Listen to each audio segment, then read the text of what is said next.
Bienvenidos al Centro Cultural Bella Época, a la presentación de este acontecimiento literario, la novela póstuma de Carlos Fuentes, Aquiles o el guerrillero y el asesino. Nos acompañan en la mesa Silvia Lemus,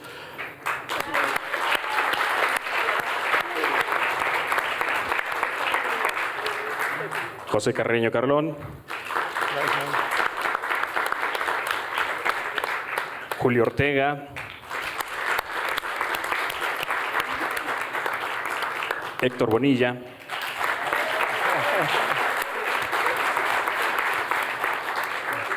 y vamos a dar la palabra a Ricardo Cayuela, director editorial de Penguin Random House, grupo editorial para México, Estados Unidos, Centroamérica y Cuba, quien conducirá esta presentación. Muchas gracias. Muy buenos días. Como se podrán imaginar, para el Fondo de Cultura Económica y Alfaguara, hoy es un día muy especial.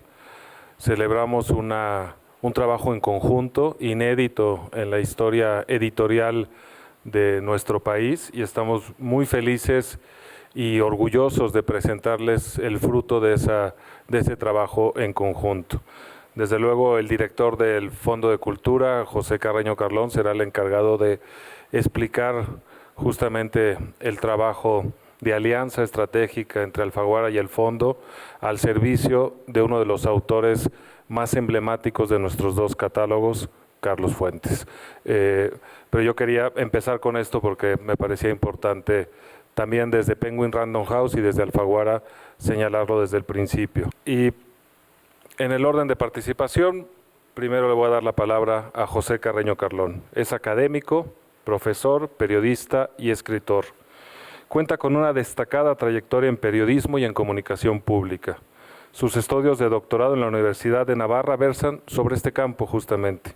Fue director del Departamento de Comunicación de la Universidad Iberoamericana, subdirector de La Jornada y El Universal, así como director general de Comunicación Social de la Presidencia de la República.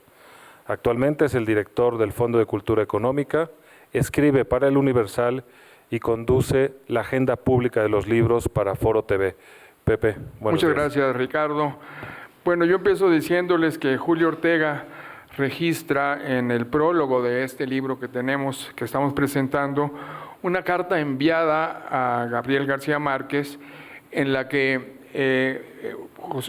María José Pizarro, tu prima, Mateo, la hija menor de Carlos Pizarro, el guerrillero de la novela, todo el mundo ya sabe quién es Carlos Pizarro, le cuenta al Gabo que cada vez que se anunciaba en los diarios que Carlos Fuentes estaba escribiendo un libro sobre su papá, sobre su padre, ella corría a la librería a preguntar si ya había llegado. Eso pasaba, digamos, desde hace varios meses y quizás años.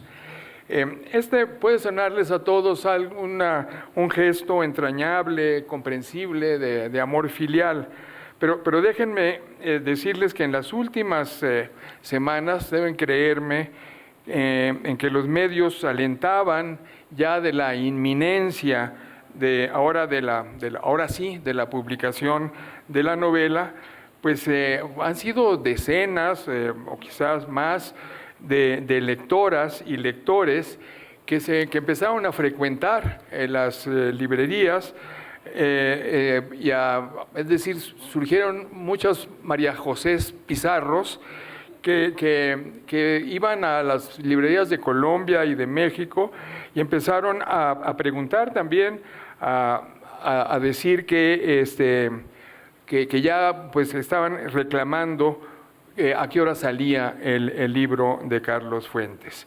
Ahora mismo en Colombia tenemos los reportes que se puede corroborar cómo se esfuma una hora tras hora, en horas se esfuma cada lote que llega de la imprenta a nuestro Centro Cultural García Márquez en Bogotá. E igual está ocurriendo aquí en este Centro Cultural Bella Época y en prácticamente todas las librerías donde se ha distribuido el libro. Y es que a 4 años de la partida de Carlos Fuentes, este fervor, esa es la palabra, este fervor renovado queda renovado el lanzamiento de su novela póstuma, Aquiles, el guerrillero y el asesino, o el guerrillero y el asesino, reafirma, a juzgar por este tiempo que ha transcurrido, estos 4 años, que una presencia que ya parece duradera y que durará más en la escena de las letras mexicanas e hispanas de este escritor extraordinario nuestro. Podríamos decir que se perfila ya un fenómeno de trascendencia de la obra literaria de este autor, pero junto a esta trascendencia, digamos, en el campo de la literatura, lo que estamos viviendo también, y lo estamos viendo, es que se pone de manifiesto la vigencia de Carlos Fuentes también como el lúcido, como el reconocido intelectual público, que lo fue en vida por más de medio siglo, en los grandes debates latinoamericanos. Y el tema puesto por Fuentes sobre la mesa en esta novela, a no dudarlo, pues yo creo que va a renovar el debate que no termina de cerrarse en nuestros países sobre la relación de la violencia y las luchas por el poder en todas sus expresiones en nuestros países. Lo que tenemos así en este volumen que ahora estamos presentando es, por un lado, junto a una muy reconocible y muy reconocida calidad literaria, la agudeza del analista, del pensador, del observador atento, en esta reconstrucción que hace el novelista de la vida y la muerte de Carlos Pizarro, este personaje de la realidad colombiana, pues que en estos días, por lo menos en la prensa mexicana, se ha dicho casi todo. Ha sido un interés realmente muy amplio en la discusión pública mexicana y se ha puesto el énfasis quizás en el punto central del tratamiento de Carlos Fuentes, que Pizarro pudo sobrevivir por décadas en la guerrilla, tras abrazar la vía violenta, pero no logró vivir más allá de unas semanas tras abrazar la vía pacífica. Porque pues enseguida, todos lo sabemos ya, fue asesinado al iniciar su campaña electoral, una campaña electoral atravesada por el crimen en sus más diversas manifestaciones. En este sentido, la puesta en circulación de este título pues se convierte además, y lo decíamos juntos hace unos días Ricardo Cayuel y yo, en un acontecimiento cultural de lo más enriquecedor. Es que Carlos Fuentes es uno de los pocos escritores, muy pocos realmente, de los que se puede decir que generan comunidades de lectores, y hay que decirlo prácticamente en todo el mundo y no solo en todo el mundo de habla hispana, que genera también conversación y debate públicos. Una conversación y un debate a los que les aporta herramientas y pistas para escudriñar, entre otros aspectos, en las entrañas de nuestros atavismos culturales, específicamente en este caso, en esta cultura de la violencia que subyace en nuestras sociedades. En este sentido también hay que decir que 4 años después de su muerte, en esta obra aparece intacta la muy justamente celebrada vitalidad de Carlos Fuentes. Todo el mundo habla de esa vitalidad, de esa expresión y esa presencia juvenil, ¿verdad? Después de los 80 años, que no la pierde hasta la fecha. Les voy a decir por qué. Es una vitalidad que lejos de una práctica, digamos, simplemente de rutina del oficio literario, le lleva a ensayar una y otra vez durante los últimos 20 años de su vida, nos dice en el pórtico del libro Silvia Fuentes, lo lleva a ensayar una y otra vez, les decía, la estrategia y las decisiones narrativas para el tratamiento de este crimen, con todas sus implicaciones en la violencia colombiana y sus vasos comunicantes con el resto de América Latina. Las palabras de Silvia, les decía, en el pórtico del libro, las de Julio Ortega en el prólogo, sustentan la idea de esta vitalidad, una vitalidad que además se expresa en la decisión de emprender las investigaciones históricas que respaldan la novela, sus exploraciones sociológicas, políticas, éticas, psicológicas principalmente, son muy atractivas como lectura estas exploraciones sobre las motivaciones, unas superficiales, otras francamente abismales de las mentes asesinas.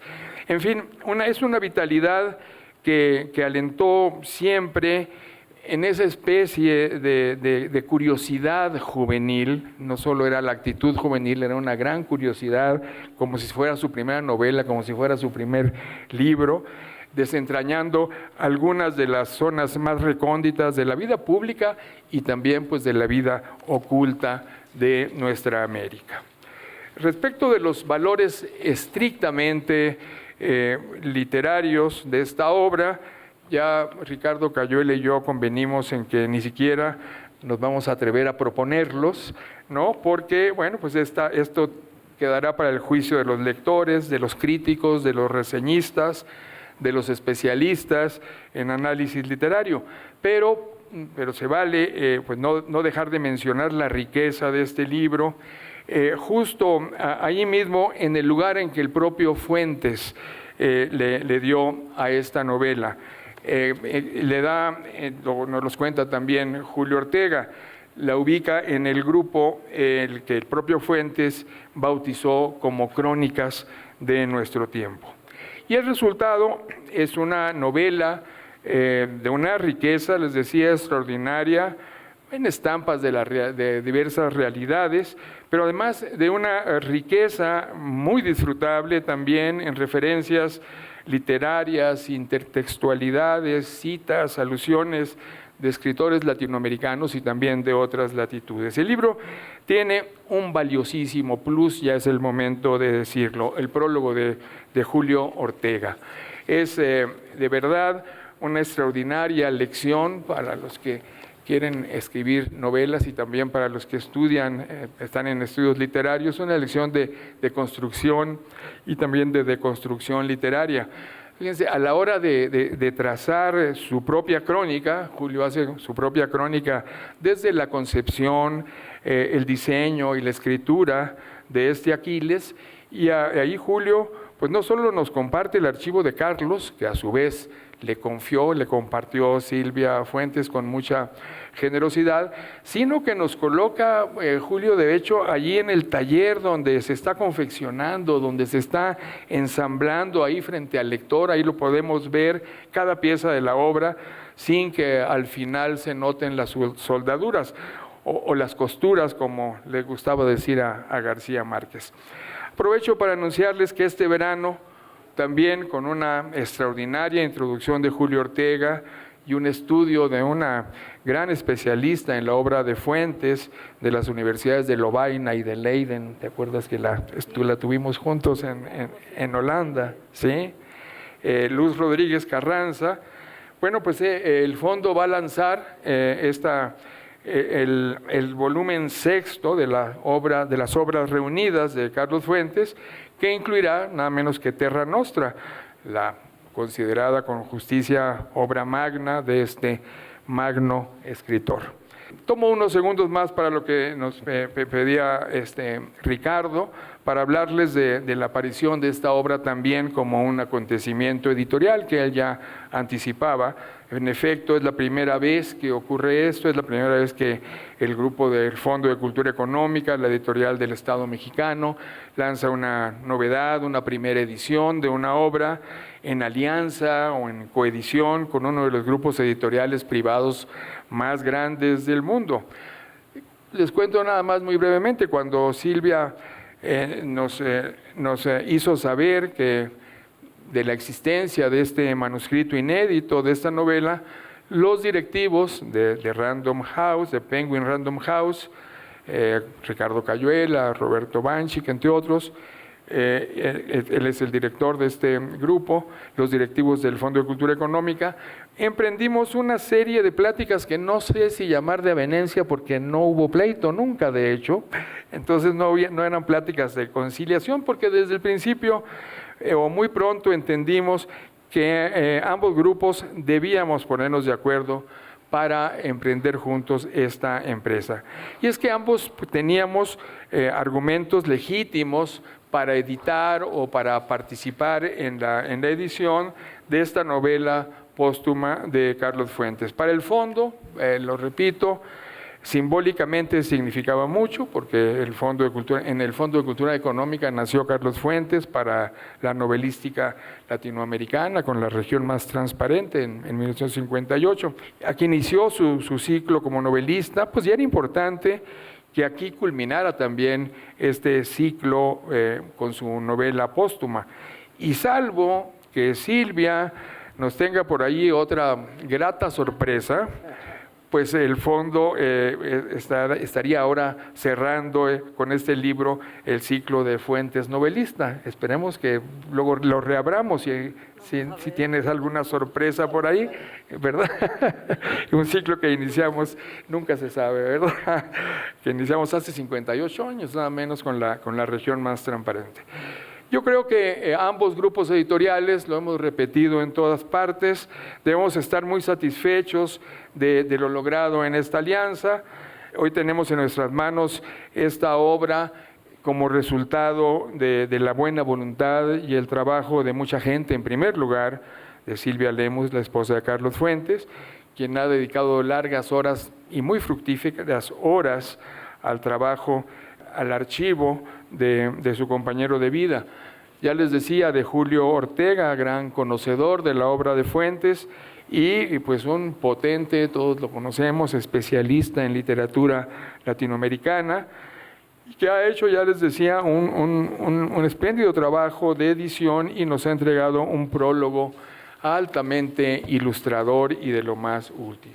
Y claro, también debemos este acontecimiento editorial histórico, como le decía Ricardo, al esfuerzo conjunto del equipo del Fondo de Cultura Económica y el equipo de Alfaguara Penguin House.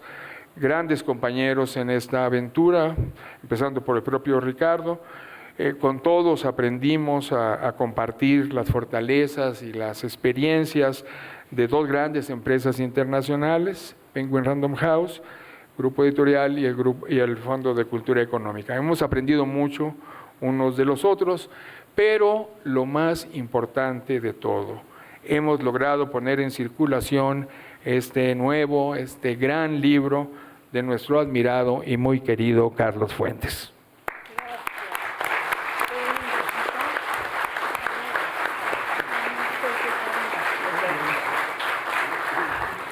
Muchas gracias a José Carreño Carlón.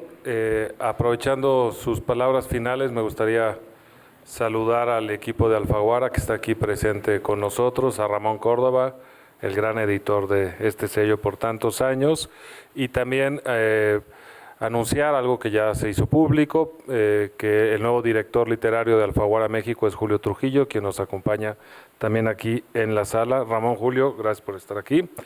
Efectivamente fue una alianza muy importante. Si ustedes ven el libro, tiene incluso cuidado el hecho de que no sea una caja ni del fondo ni de Alfaguara, es decir, que uno no pueda reconocerlo como un libro de una casa o de otra, y al mismo tiempo es un libro de ambos. Logramos el híbrido perfecto, y esto que parece un detalle menor en términos editoriales nos tomó mucho tiempo porque cuidamos que todas las partes se sintieran cómodas en este proceso de lanzamiento, repito, al servicio de la obra de Carlos Fuentes. Alfaguara es la casa de sus novelas, con nosotros tiene el fondo editorial de toda su obra de ficción, salvo un par de títulos de prescripción, también importantísimos en la obra de Carlos Fuentes, y con el Fondo de Cultura publicó sus primeros libros, algunos de sus libros de ensayos más emblemáticos, y tiene las obras reunidas. Entonces nos parecía natural que ambas casas se unieran para publicar esta novela póstuma, que como también señalaba Pepe, es de verdad muy interesante. Efectivamente, Carlos Pizarro sobrevivió a la guerra, pero no a la paz, y sobre esa paradoja se construye la novela. Ahora le voy a dar la palabra a Julio Ortega. Es crítico, ensayista, profesor, poeta y narrador peruano, cuya obra de pensamiento es una de las más importantes de América Latina.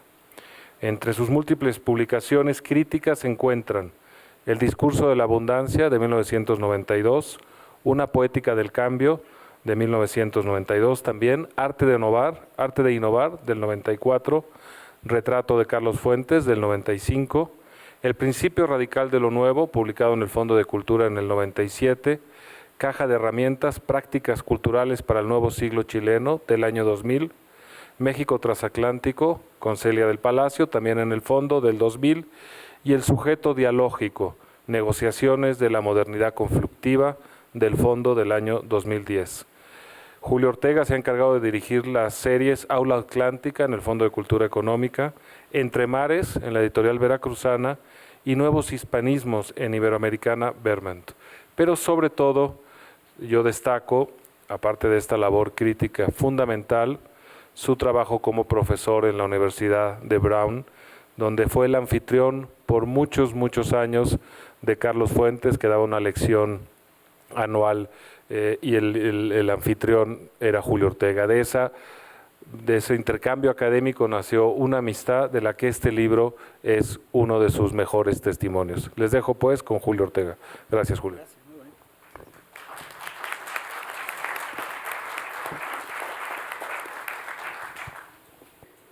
Encantado de conversar con ustedes en esta casa maravillosa de la librería del Fondo, que lleva además el nombre de una queridísima amiga, Rosario Castellanos. Debo decir que yo la primera vez que vine a México fue el año 69, el mismo verano que el hombre llegó a la luna, pero yo salí ganando llegando a México, claro. Y ahí conocí a Carlos Fuentes y a muchos amigos, Pacheco, José Emilio, Monsiváis, en fin. Y Rosario Castellanos me invitó a dar mi primera charla en México, que fue en la librería de la universidad, porque ella presidía el Pen Club. No sé si presidía o copresidía con Margot Glantz, pero las dos, en fin, me invitaron. Y después de eso, es una pequeña anécdota, me dijo, este domingo vente a cenar a casa. Y me dio la dirección y fui, claro, encantado de cenar con ella. Y cuando llego me dice, tengo una malísima noticia para ti. La cocinera no está hoy y he cocinado yo. Y soy la peor cocinera del mundo, me dijo ella, ¿no? Y yo dije, bueno, si no estás cómoda, vamos a comer fuera, yo te invito. Y me dice, no, ya cociné, tienes que someterte al juicio. Y en efecto no pasamos de la sopa. Y me dijo, ¿qué te parece si dejamos todo y pasamos al postre? Bueno, me parece muy bien. Así era Rosario, ¿verdad? Y bien, entonces diré algo sobre esta novela de Carlos Fuentes, Aquiles el guerrillero y el asesino. La novela póstuma de Carlos Fuentes, Aquiles o el guerrillero y el asesino, que ha juntado a Alfaguara y el Fondo de Cultura Económica en su magnífica edición, me tocó editar. Nos propone esta novela una pregunta inquieta sobre el lugar de la tragedia en la cultura política hispánica y contemporánea. Hoy que vemos a tantos líderes trágicamente devorados por las fuerzas que desatan y no controlan, este Aquiles de Fuentes, que se basa en la perturbadora historia del guerrillero colombiano Carlos Pizarro, asesinado por un joven sicario cuando había depuesto las armas para ser candidato en las próximas elecciones, aparece como un necesario aguafiestas. Una tragedia es contemporánea porque nos dice que el sujeto, personaje o lector es vulnerable y que la vulnerabilidad es una condición mutua. No se trata solo de la naturaleza mortal del yo, sino de la fugacidad o fragilidad misma del otro. Hoy que entendemos la ética no como la estima de nuestros actos, sino como el lugar del otro en ti, demandamos de nuestros pretendientes al liderazgo la tolerancia por el rival como prueba de su propia integridad. Platón dijo que la política es el arte de combatir a los animales, o sea, el arte de no permanecer en la selva. El guerrillero de esta novela de Carlos Fuentes es el guerrero, alguien que cree que las armas son la única vía de darle un lugar al otro en el nosotros. Su muerte sería la prueba de su riesgo extremo, pero justamente cuando renuncia a las armas y organiza su candidatura es liquidado. Las fuerzas en disputa organizan su muerte desde la oscuridad del sistema. Digamos que como esta no es una novela policial, no tenemos la obligación de descubrir a los criminales. La novela devuelve su identidad imaginaria al héroe asesinado, recuperándolo en el lenguaje donde vive bajo la luz de nuestra lectura. Todas las víctimas de una guerra civil, declarada o no, desde los milicianos republicanos en España hasta los normalistas mexicanos aquí, si son todos por fin exhumados, serán finalmente devueltos al lenguaje, donde recuperarán su nombre y su lugar, para que las heridas históricas, que a veces son la matriz de nuestro feroz lenguaje político, finalmente se cierren. Se requiere que las víctimas adquieran nombre, memoria y piedad. La novela de Carlos Fuentes es trágica porque el héroe obtiene su identidad desde la muerte. Esa radical versión de su vida lo define trágicamente. Por eso esta novela fue para su autor tan laboriosa, compleja y fragmentaria, como quizá no podía ser de otro modo, siendo una metáfora poética del desmembramiento político. Fuentes, sin embargo, no se detiene en la victimización y tampoco se propone descubrir a los criminales. Más bien se propone el patetismo de la tragedia. Nos hace testigos de la misma para convocar nuestra piedad y se imagina sentado cerca de Pizarro en el vuelo de Avianca, donde el sicario lo mata. Algunos lectores me han preguntado si Fuentes iba en ese vuelo. Yo creo que es verdadero, aunque no sea real. Esta es por ello una novela política que a nombre de la polis, a veces la policía es lo único que nos queda de la polis, nos pide darle un lugar al tú del guerrero recuperado por nuestra lectura, no para ser justificado, sino para devolverlo a la política como al arte de dominar la selva. La irracionalidad dominante donde la paz no acaba de ser firmada. ¿Cuándo se firmará la paz en Colombia? Porque es uno de los negocios de la guerra, lamentablemente. La guerra, ese oficio sin futuro y sin lenguaje posible. Se trata, nos dice Fuentes, de recuperar a los Carlos Pizarro de este mundo por la pregunta acerca de su vida, no por la respuesta de su muerte. Gracias.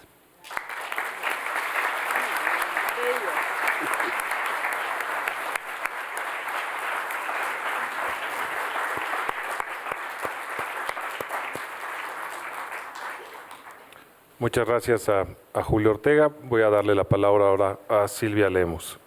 Escritora y periodista, al lado de su esposo Carlos Fuentes, fue embajadora de México en Francia. Desde 1993 conduce el programa televisivo Tratos y Retratos, en el que ha entrevistado a importantes figuras de la cultura mundial como Salman Rushdie, Gabriel García Márquez, Humberto Eco o Steven Spielberg, entre muchos otros, y que en el año 2000 fue incluida por la UNESCO en la lista de aportaciones mexicanas a la memoria del mundo. Silvia Lemos es una de las voces más respetadas y queridas de la cultura hispanoamericana. Silvia.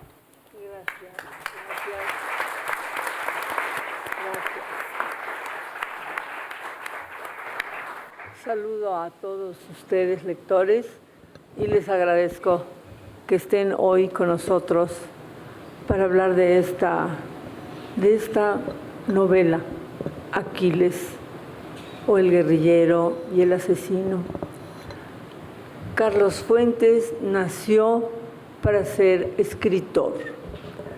Lo fue toda su vida y ahora nos demuestra que después de la muerte también está con nosotros con un nuevo libro.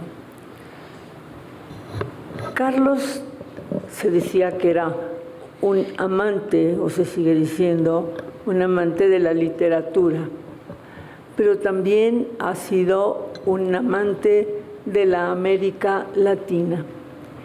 Y aunque este libro está enfocado a Colombia a través de Carlos Pizarro, también es un libro de ideas, yo diría eso, un libro de ideas sobre la América Latina y su violencia que la tenemos muy palpable en nuestro propio país. Recuerdo que a Gabriel García Márquez, hace muchos años, le dije, oye, ¿y qué va a pasar en tu país? ¿Qué van a hacer con los narcotraficantes? Y me dijo, como era el bromista, mira, ya se los estamos mandando a México. Algunos sí son colombianos, desde luego. Carlos escribió esta novela, como escribía todas sus novelas, con un gran cariño, una entrega total. Y aunque esta es una novela póstuma, pues lleva muchos años que ha estado construyéndose. Yo escribí algo aquí que fue publicado. Yo no esperaba que fuera publicado en el libro, pero mi amigo Ricardo Cayuela lo hizo. Se los leo. Carlos Fuentes trabajó en el manuscrito de Aquiles o el guerrillero y el asesino durante los últimos 20 años de su vida. Se documentó exhaustivamente, escribió distintas versiones, reorganizó materiales, corrigió y reescribió partes completas de la obra y seguía haciéndolo cuando le llegó la muerte. No quiso entregar el manuscrito a sus editores mientras el conflicto armado más antiguo de América Latina no llegara a su fin. La publicación de Aquiles coincide ahora con la que parece ser la última negociación entre la guerrilla y el gobierno colombiano, la hora de la verdad, en fin, el fin de las cuentas pendientes, el comienzo de la paz. Este es el mejor momento para leer la novela póstuma de Carlos Fuentes, que Alfaguara y el Fondo de Cultura Económica presentan en edición al cuidado de Julio Ortega, que ya hemos dicho muchas cosas halagüeñas para él, pero que además de todo eso era un amigo muy cercano y querido por Carlos Fuentes. Esta novela es una novela que respeta la verdad documental, pero que usa las herramientas de la literatura para acercarse al tema desde otra perspectiva. La ira de esta novela está controlada. El narrador hasta se pregunta si un mexicano puede escribir, tiene derecho a escribir sobre problemas de Colombia, antes de decidir que afortunadamente sí puede. Fuentes invoca a su gran amigo colombiano García Márquez, autor de la gran épica americana, una novela llamada Aquiles inevitablemente nos recordará a otra del siglo anterior, el Ulises de James Joyce. Aquella superpuso el viaje a casa del gran marinero con un día en la vida de Leopold Bloom, el converso simpático y común y corriente. La épica puede ser local. Las lecciones de Joyce nos han pasado desapercibidas. Sin embargo, los guerrilleros en esta novela se parecen menos a los personajes de la Odisea, viajeros tomando el camino largo a casa, que a los de la Ilíada, soldados en medio de la batalla. Los mitos griegos son tan inciertos y contradictorios como los informes de guerra, dependiendo de quién escribe y por qué un héroe puede cambiar bastante. En el mito, Cástor era el hermano de Helena de Troya y el gemelo de Pólux. Juntos eran los obradores del bien, ayudantes de los humanos. Su madre era Leda y la identidad de su padre era desconocida. Diomedes, el segundo mejor guerrero de la Ilíada, era en otra parte uno de los epígonos, hijos de los 7 que perdieron contra Tebas, aquellos que nacieron después de toda la acción. Al parecer no hay nada nuevo bajo el sol épico. El final de la Ilíada y el saqueo de Troya, la vida de Aquiles continúa, o más bien termina. De acuerdo a algunas fuentes, lo mata una flecha lanzada por París. En una versión, muere asaltando a Troya, encaramándose sobre that fucking wall, en palabras de un expresidente mexicano. En otras versiones, el mito y el modismo, París lo mata de un flechazo al talón. Ahí es donde comienza la novela de Carlos Fuentes. Cuando le disparan a Aquiles, no es su talón de Aquiles, sino en su cabeza de Aquiles. Hablando de modismos, hemos escuchado que todo vale en el amor y la guerra. Esta novela es un acto de amor prolongado sobre una guerra larga y terrible, muy colombiana y muy América Latina también, diría yo. Bien, pues yo puedo decirles que Carlos Fuentes, donde quiera que esté, está muy agradecido, muy satisfecho de esta mañana o mediodía en la que todos ustedes están presentes, y lo único que les puedo decir más es que la lean. Va a gustarles. No se deja fácil. La toma uno y la lee y la lee. Y como es corta, pues aprovéchense y háganlo. Muchas gracias.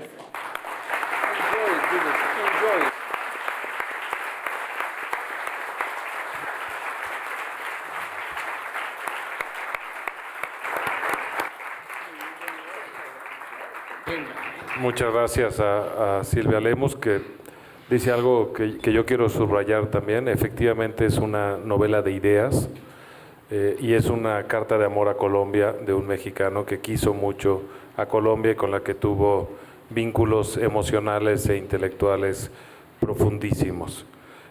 Ahora le voy a dar la palabra a Héctor Bonilla. Además de actor, se ha destacado como productor, director y músico.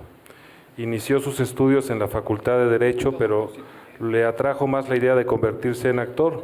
Estudió en la Escuela Nacional de Teatro del Instituto Nacional de Bellas Artes. Participó en el documental El Cambio de Alfredo Joscovich del 71, primera película experimental después del Grito de Leobardo López. Ganó el Ariel en la categoría de Mejor Actor y fue uno de los fundadores del Sindicato de Actores Independientes. Ha trabajado en más de 38 películas y 130 obras de teatro y también ha incursionado en la televisión.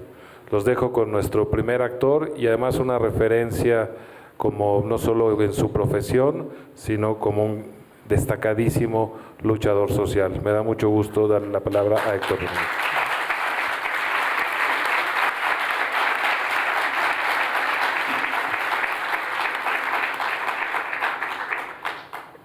La obra de ficción más importante de la historia, hablando de la literatura occidental, es a no dudar El Quijote de la Mancha.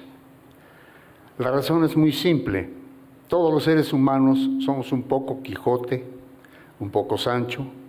Tenemos nuestras utopías y procuramos alcanzarlas, pero también nos empeñamos en tener más dinero del necesario y comer como marranos.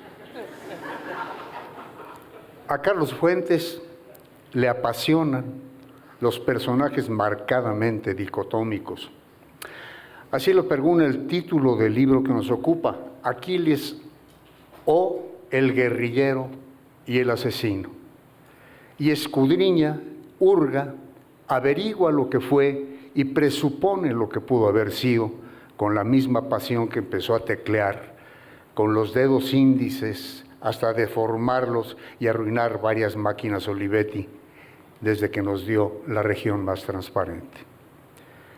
Ese Fuentes, eternamente joven, que vibra con cada situación, que evalúa la congruencia y se conduele de los seres que se equivocan a pesar de que tengan las mejores intenciones. Fuentes es también un hombre de retos. Sabe que corre el riesgo de juzgar un proceso colombiano sin haber nacido allá, a sabiendas de que habrá en Colombia quien lo señale como faccioso por ser extranjero y en lugar común, es decir, que no conoce a fondo la realidad colombiana. Nadie más acucioso que Carlos, que sopesa cada coma de lo que va a sentar. Hace poco tiempo aceptó un reto espléndido. ¿Se acuerdan del logro filantrópico? Pues aceptó prologar un libro para el CENTE de Elba Ester Gordillo, que confiada en que todo el mundo es comprable, le quiso dar un toque de prestigio y aval a su pasquín en la mecánica de todos tenemos un precio y yo te compro. Búsquenlo. Es un libro que yo atesoro por la lección de ética magisterial que le endilgó Fuentes y que opera como una denuncia de todo lo que omite hacer un sindicato magisterial podrido. Estamos reunidos para celebrar este libro que nos renueva la relación con Carlos Fuentes, siempre joven, siempre vivo, para que visitemos su literatura y tengamos el solaz de disfrutar de su imaginación, su compromiso, su visión de nuestra realidad. Vale la pena. Cuando estamos inmersos en una comunicación tartamuda en la que desaparecen la redacción, la sintaxis, la prosodia y la ortografía, y se siente la pérdida de saborear una metáfora, base de la poesía, y de releer a nuestros favoritos. Releer. Vamos al libro de Fuentes.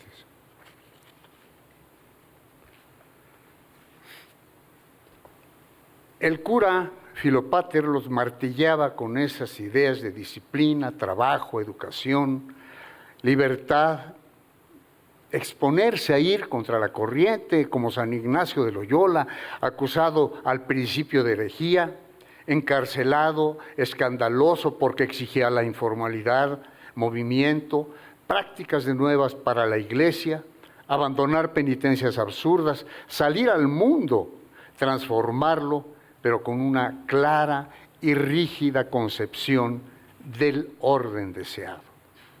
El Padre hizo que los hermanos leyeran a San Agustín porque allí un buen católico latinoamericano entendía para siempre que por mucho que haga, nunca podrá hacer nada sin la ayuda de la institución eclesiástica. Dejado a sus fuerzas, el católico no alcanza la gracia de Dios. Necesita siempre, siempre a la Iglesia.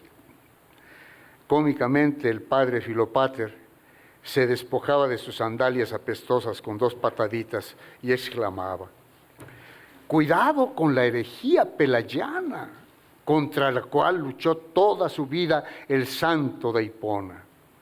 No es cierto que la gracia de Dios sea tan abundante que nos permita recibirla libremente. Hace falta la Iglesia. Nada sin la Iglesia, muchachos, recuérdenlo, sean libres y audaces, pero dentro de la Iglesia siempre. Giró sobre sí mismo, la ropa le quedaba grande. Nuestra lucha es la de Agustín contra Pelayo. ¿Qué fue? ¿Qué cosa fue? Un Lutero sin fortuna. Cuídense de caer en el protestantismo. Es muy fácil, porque el mundo moderno es protestante. Lutero y Calvino son los papás del progreso moderno. Nosotros somos los guardianes del cristianismo antiguo, sin el cual no habría progreso alguno. ¿Ven? Santo Tomás dijo que las tasas de interés son el peor pecado contra el Espíritu Santo. Muchachos, hermanos, resérvense, sean parte de un catolicismo nuestro, latinoamericano, tomista, agustiniano, que no cree en la virtud de exprimirle 15 centavos a un peso. ¿Ya? Filopater respiró. Porque el protestantismo es la cristiandad capitalista. Todo católico capitalista es protestante sin saberlo. Es banquero, mercader, agiotista, que le escupen en la cara al Espíritu Santo todas las mañanas al abrirse la bolsa y todas las noches al contar avaros sus pesos. Son los hijos de Pelayo, el hereje, y de Lutero, el diablo. Les echaba a Loyola, a San Agustín, a Santo Tomás de Aquino. El bien común es el valor más grande de la vida en sociedad, pero igual que la gracia no se consigue solitariamente. Que cada una de las acciones que les predico, muchachos, se encauce dentro de las disciplinas de la unidad cristiana. Unidad para alcanzar el bien, unidad bajo la conducta de un solo hombre que nos lleve juntos al éxito. Nuestro Santo Padre, el Papa en Roma, infalible. Había una especie de guiño en las palabras del padre Filopater, un dogmatismo que incitaba a la rebelión.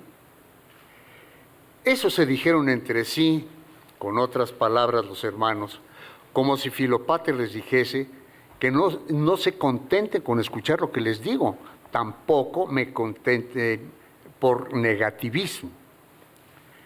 Lean lo consagrado, pero no repitan los viejos errores sin ganar las nuevas virtudes. Apártense del elogio fácil. Y si no vemos a Dios, ¿cómo creemos en Él? No ven a Dios porque es diáfano.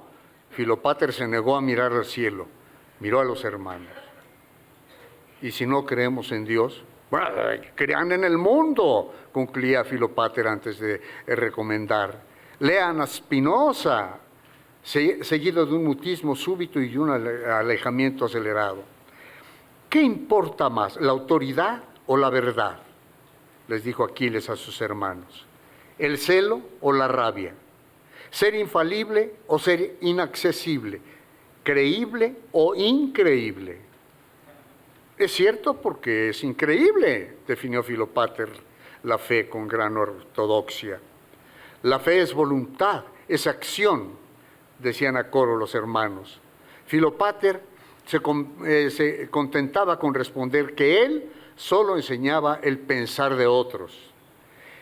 Es cierto, porque es absurdo, pero aprende a perdonar. Y cuando el jefe, a cambio de la unidad, viola nuestros derechos, le preguntaba Aquiles a Filopater: buen punto, muchacho. Entonces hay que ejercer el derecho a la rebelión, que también es un derecho divino.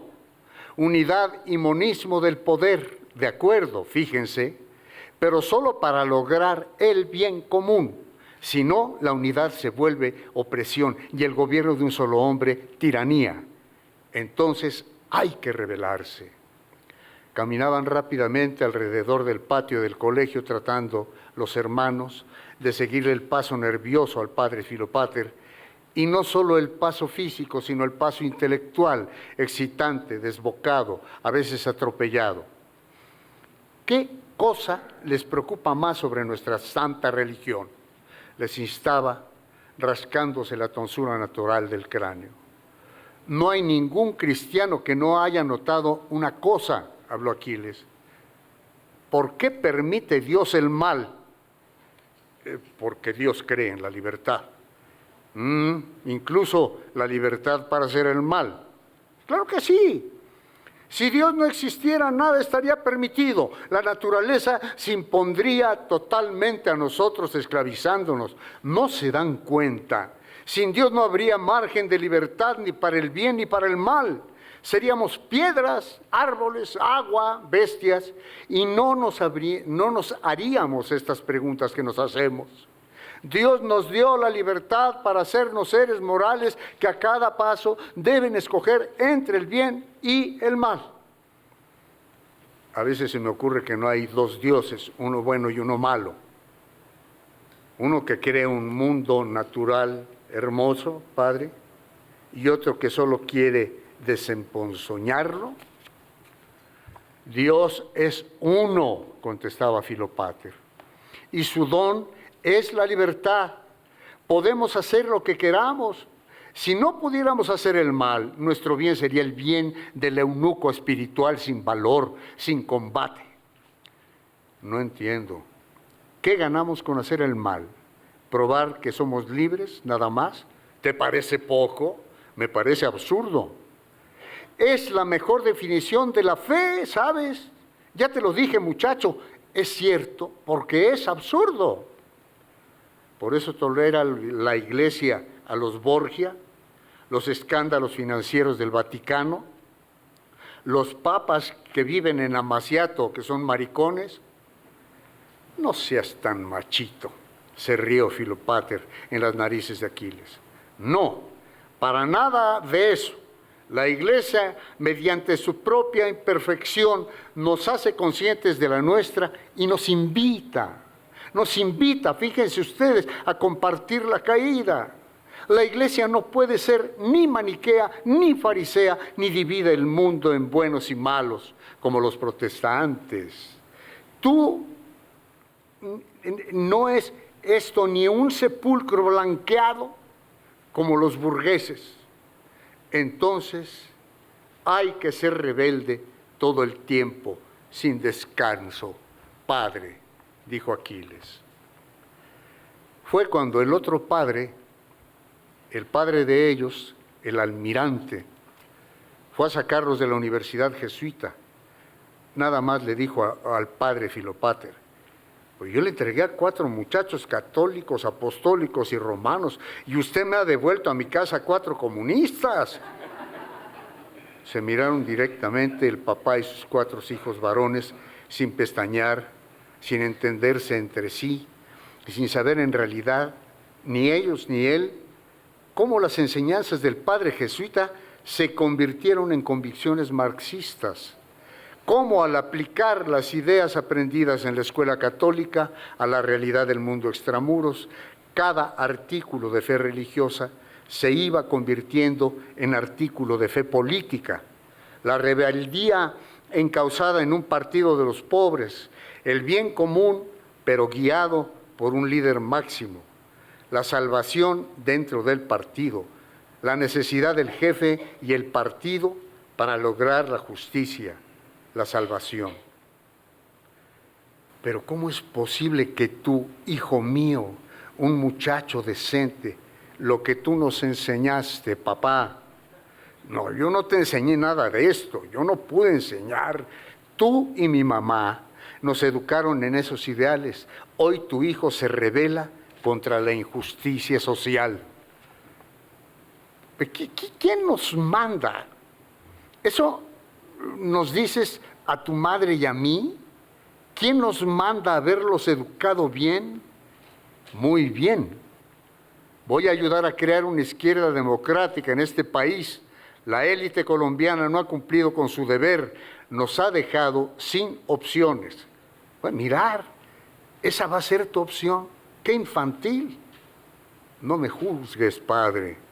Tú me juzgas a mí, no seas injusto. No, juzgo a tu clase, a tu partido. Mi mamá liberal y tú conservador no sirve de nada. No nos han dejado más opción. Mejor estudia, prepárate, dijo vencido de antemano, lo sabía el padre. ¿Por qué en este país toda protesta ciudadana es subversiva? ¿Por qué nadie sabe darle salida política a los conflictos? Hay que ahogar los problemas. No es necesario abrir y darles canales. Claro que sí. Por eso no entiendo tu decisión. Yo no te entiendo, hijo. La guerrilla siempre estará allí esperándote. Edúcate primero. Ustedes han convertido la guerrilla en una parte necesaria de nuestra educación. Déjame pasar esa prueba. No rompas tu propia cadena evolutiva. Ten paciencia, hijo. Piensa más. Todo evoluciona. Somos parte del universo. Todo cambia. Y cambia caminando hacia el espíritu. No tuerzas el camino espiritual. No mates. Que no me maten a mí. Es lo que te importa. Gracias. Nada ha llegado a su fin. Nadie ha dicho su última palabra. Mira lo que dice el padre Teilhard de Chardin. Hay un Cristo cósmico que nos espera, en el cual la humanidad entera se congrega y la materia se vuelve espíritu. Voy a contribuir a eso, no te preocupes. Matando, creando una sociedad mejor. Pues siempre habrá sociedad y siempre habrá injusticias, incluso en la sociedad que tú y tus amigos hagan. Entonces lucharé contra las injusticias que yo mismo cree o no sepa impedir, papá. Y espero que mis hijos hagan lo mismo. No mates, por favor, no mates. Ríe de todo lo que te pido. Llámame cobarde, anticuado, pero toma en serio esto. No mates. Eres militar, con respeto te lo digo. ¿Cómo te atreves? ¿Cómo te atreves tú, pendejo, malagradecido, inconsciente? Araujo merecía la muerte. Eso es terrorismo, es anarquía, es confusión. Era mi amigo. ¿Por eso lo hiciste? ¿Para ofenderme? ¿Como un símbolo de tu independencia? ¿Qué? No fue el único. Un líder obrero que traicionó a los trabajadores, el gerente de una empresa norteamericana, el embajador de Somoza, secuestrados, pero liberados si nos pagan el rescate para comprar armas. No te quedes corto. Asaltos, robos de armas, robos a bancos. No te arrepientas un día de haber acogido una vida indigna de nuestras esperanzas. No todos los hermanos están de acuerdo. No todos los hermanos estuvieron de acuerdo. El segundo le dio la razón al padre. Había que luchar por esa revolución en que el viejo creía. Había que agradecerle al padre que leyera seriamente, espiritualmente, en el seno de un hogar lleno de valores distintos, pero buenos. Hermano, en eso estarás de acuerdo. Aquí en esta familia nadie tiene ideas odiosas. Alegó que todos eran parte de una cultura católica del espíritu y tenía miedo de que la época, carajo, la moda, y 2 veces, carajo, las injusticias y crueldades de la Iglesia misma los llevasen a trasladar los dogmas eclesiásticos a los dogmas marxistas. No, dijo el tercer hermano, Aquiles tiene la razón. Los partidos nos han dejado sin más salida que la guerrilla.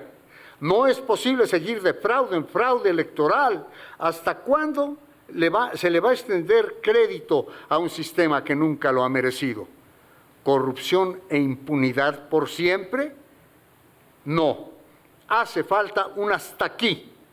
Pero yo sí tendría cuidado de que la guerrilla no pierda la libertad, hermanos, que no se rebele contra el autoritarismo y acabe creando su propio autoritarismo y justificándolo como el padre Filopater para obtener el bien común. Hemos vivido en un hogar lleno de valores distintos, pero buenos, repitió el segundo hermano. En eso debemos estar todos de acuerdo aquí en esta familia. Nadie tiene ideas odiosas. A la hermana de nuestro compañero Galán, solo por la sospecha de haberle dado refugio a los guerrilleros en su finca, la violaron primero. Le exigieron que confesara su pasado izquierdista. Ella dijo que la única izquierda que conocía era su propia mano, y entonces se la cortaron. Le metieron su propia mano cortada en la vagina, la dejaron desangrarse y Araujo todavía se la cogió, alternando la mano cortada y su propia verga mientras agonizaba, diciéndole en la oreja, ahora sí, mona, ahora sí vas a irte al cielo, pero habiendo gozado de un macho de verdad. Ahora sí tienes un pasado izquierdista, pero yo te doy un futuro derechista. Muévete pensando que un general te dio tu último placer. No ordenó este crimen. No sucedió sin que él se enterara. Lo cometió él mismo. Y luego vino a sentarse a casa de ellos, de los 4 hermanos, a hablar con los padres de perros y viajes y bailes y el honor del instituto armado. Todos le dieron su apoyo a Aquiles. La hermana los escuchó desde la puerta y entró llorando. Abrazó a Aquiles y le dijo que ella también, yo también. Aquí nosotros decidimos quién es o no es comunista, le dijo Araujo a la muchacha muerta. Que nos llamen lo que quieran, estamos contigo, te seguimos a donde vayas, le dijeron sus hermanos el día que Aquiles le dio un tiro en la cabeza al general Araujo.